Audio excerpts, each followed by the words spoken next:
അയ്യപ്പൻ കവിതകൾ എഴുതുമ്പോൾ ജെന്നി എന്ന് പറയുന്നൊരു സ്ത്രീയെ മനസ്സിൽ കാണാറുണ്ടെന്ന് കേട്ടിട്ടുണ്ട്. അതുപോലെ തന്നെ അവരുടെ ഒരു സാന്നിധ്യം ജീവിതത്തിൽ എത്രത്തോളം സ്വാധീനിച്ചിട്ടുണ്ട്? രോഗാവസ്ഥയിലേക്ക് ഒരുപാട് സഹായിച്ചിട്ടുണ്ട്. അവിടെ ഞാൻ തങ്ങിയിട്ടുണ്ട്. അവരെൻ്റെ കൂടെ ഹോസ്പിറ്റലിലുണ്ടായിരുന്നു. എപ്പോഴാണ് ജെന്നിയെയും സത്യനെയും പരിചയപ്പെടാൻ സാഹചര്യം ഉണ്ടായത്? അവരൊരു സിനിമ എടുത്തിട്ടുണ്ട്, ഇത്രയും യാതഭാഗം. അത് ഞാൻ എൻ്റെ ഓട്ടോബയോഗ്രഫിക്ക് ഇട്ടിരുന്ന പേരാണ്. അത് പുറത്ത് വന്നിട്ട് കണ്ടില്ല. അതിനാണ് സത്യൻ്റെ പരിപ്പെടുന്നത്. കുറേ കാലം ഇവിടെ ഉണ്ടായിരുന്നു. വളരെ ഹെൽപ്ഫുള്ളായിരുന്നു. ആൾക്കാർ പറയുന്നത് പോലെയുള്ള ബന്ധങ്ങളൊന്നും ഉണ്ടായിട്ടില്ല. അവർ നാളെ വരുന്നുണ്ട്. അപ്പോൾ അവരെ കാണുന്നതൊരു സന്തോഷമായിട്ട് തോന്നുന്നുണ്ടോ? ഉണ്ട്. ഒറ്റയ്ക്ക് കണ്ടാലും സന്തോഷം പ്രവർത്തില്ല. പിന്നെന്താ, ഒരു ദിവസമായി കണ്ടിട്ട്.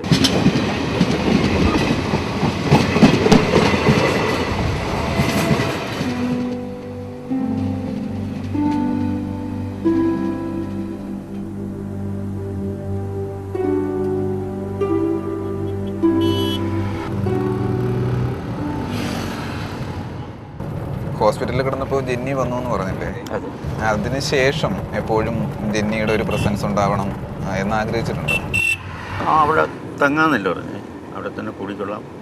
അതാണ് ഞാൻ മിക്കവാറും കൂടുതൽ കോണ്ടാക്ട്സ് കോഴിക്കോടുമായിട്ടാണ്.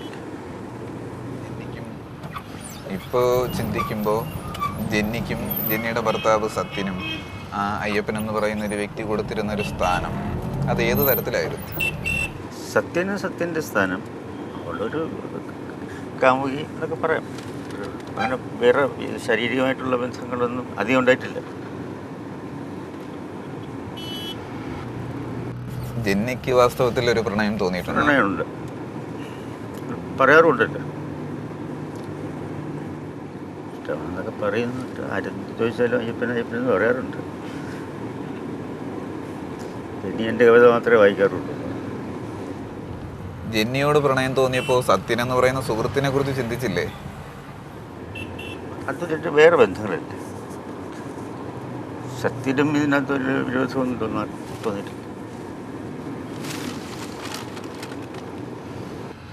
ഈ പുരോഗമനമൊക്കെ പറയുമെങ്കിൽ തന്നെ എല്ലാ ആളുകൾക്കും, ഞാൻ ഉൾപ്പെടെ ആളുകൾക്കെല്ലാം ഭാര്യ വേറെ ആൾ സൗഹൃദം ഉണ്ടാകുന്നു, ഭർത്താവ് വേറെ ആൾ സൗഹൃദം ഉണ്ടാക്കുന്നതൊക്കെ എല്ലാവർക്കും അസ്വസ്ഥ ഉണ്ടാകുന്ന വിഷയം തന്നെയാണ്.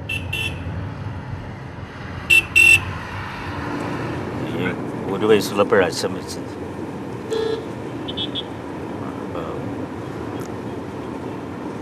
അച്ഛൻ വളരെ ചെറുപ്പമായിരുന്നു, 30 വയസ്സിന് താഴെ.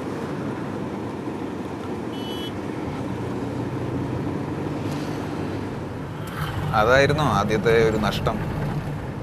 അല്ല, അച്ഛൻ വെച്ചത് അറിയില്ലല്ലോ. അമ്മ മരിച്ചപ്പോൾ ഞാനുണ്ടായിരുന്നു. അന്ന് ഇലക്ഷനായിരുന്നു. അമ്മയുടെ അവരെന്നെ ഇങ്ങനെ പൊക്കിയെടുത്ത് ആഘോഷത്തോടെ വരുമ്പോഴത്തേക്കാണ് അമ്മയുടെ ഡെഡ് ബോഡി വരും.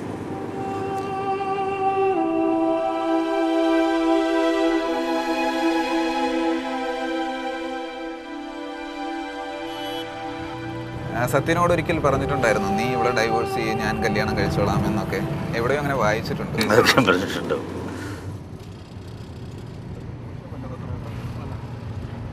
ലവ് എന്ന് പറയുമ്പം തന്നെ അതിനൊരു പ്ലാറ്റോണിക് എന്ന് പറയുന്ന ഒരു സംഭവം ഉണ്ടല്ലോ. നമ്മൾ ഈ ഫിസിക്കലൊന്നും അല്ലാത്ത ഒരു പ്രണയം എന്ന് പറയുന്നത് അത് സത്യമാണ്. നമ്മൾ എന്തിനും ഇഷ്ടപ്പെടുന്ന ആ ഒരു ബേസ് ഉള്ളതുകൊണ്ടാണ്. അത് എൻ്റെ ക്യാരക്ടറിൻ്റെ ചിലപ്പോൾ ഒരു ബേസ് എന്ന് പറയുന്ന ലവ് ആയിരിക്കും. അതുകൊണ്ട് തന്നെ എനിക്കങ്ങനെ, അല്ലെങ്കിൽ അയ്യപ്പനെ എന്താ 1-2 പ്രാവശ്യം അല്ലെങ്കിൽ 1-2 ദിവസം കൊണ്ട് എനിക്ക് ഇറക്കി വിടാനും ഒഴിവാക്കാനും ഒക്കെ പറ്റുമായിരുന്നു. പക്ഷെ ഞാൻ അയ്യപ്പനെ ഇഷ്ടപ്പെടുന്നുണ്ട്.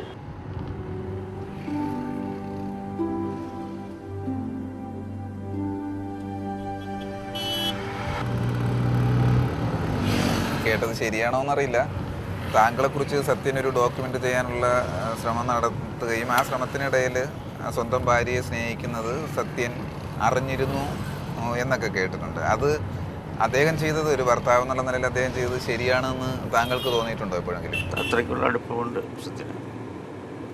ഫ്രീ ആയിരുന്നു സംഭവം. അവരുമായിട്ടുള്ള ഏത് ബന്ധത്തിനും സത്യൻ തടസ്സമായിട്ടില്ല.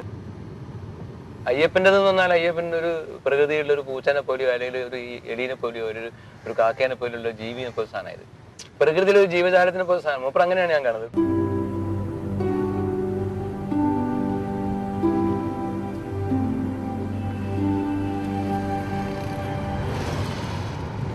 കൊച്ചുനാളിൽ തന്നെ ഒരു അനാഥത്വമുണ്ട്.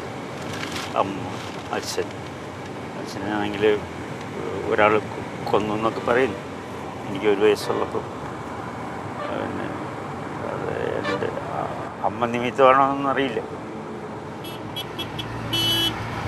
പിന്നെ എൻ്റെ അമ്മമ്മ ഒരു പാടുമായിരുന്നു. അവർ ഒരു നാവെടുത്ത് ദുഃഖത്തിലായാലും സന്തോഷത്തിലായാലും എന്തെങ്കിലും പറയുമ്പം ഒരു പാട്ടോടുകൂടി പറയും. അതൊക്കെയാണ് പ്രചോദനം എന്നൊക്കെ പറയുന്നത്. അല്ലാതെ ഞാൻ ഈ ഷേക്സ്പിയറും ഷെല്ലിങ് ഗീറ്റ്സൊന്നും വായിച്ചിട്ടുണ്ട്.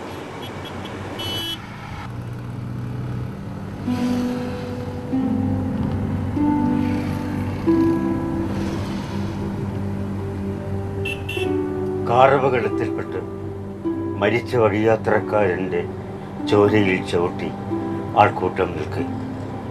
മരിച്ചവൻ്റെ പോക്കറ്റിൽ നിന്നും പറന്ന 5 രൂപയിലായിരുന്നു എൻ്റെ കണ്ണ്. കാറപകടത്തിൽപ്പെട്ട് മരിച്ച വഴിയാത്രക്കാരൻ്റെ ചോരയിൽ ചവിട്ടി ആൾക്കൂട്ടം നിൽക്കെ മരിച്ചവൻ്റെ പോക്കറ്റിൽ നിന്നും പറന്ന 5 രൂപയിലായിരുന്നു എൻ്റെ കണ്ണ്. ഞാനുണ്ടായിട്ടും താലിയേറുത്ത കെട്ടിയോട് എൻ്റെ കുട്ടികൾ വിശപ്പ് എന്ന് നോക്കുകുത്തികൾ.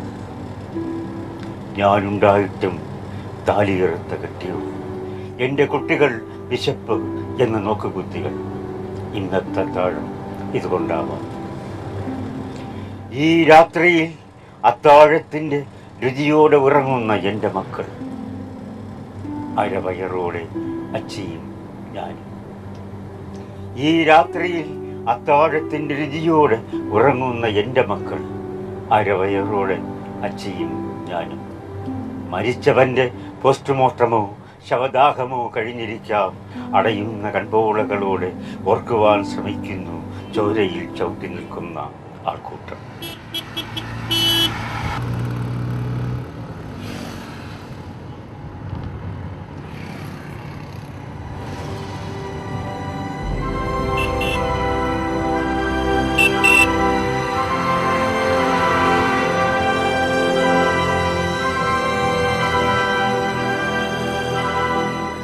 അവളുടെ ദിവസമാണ്. This is not mine.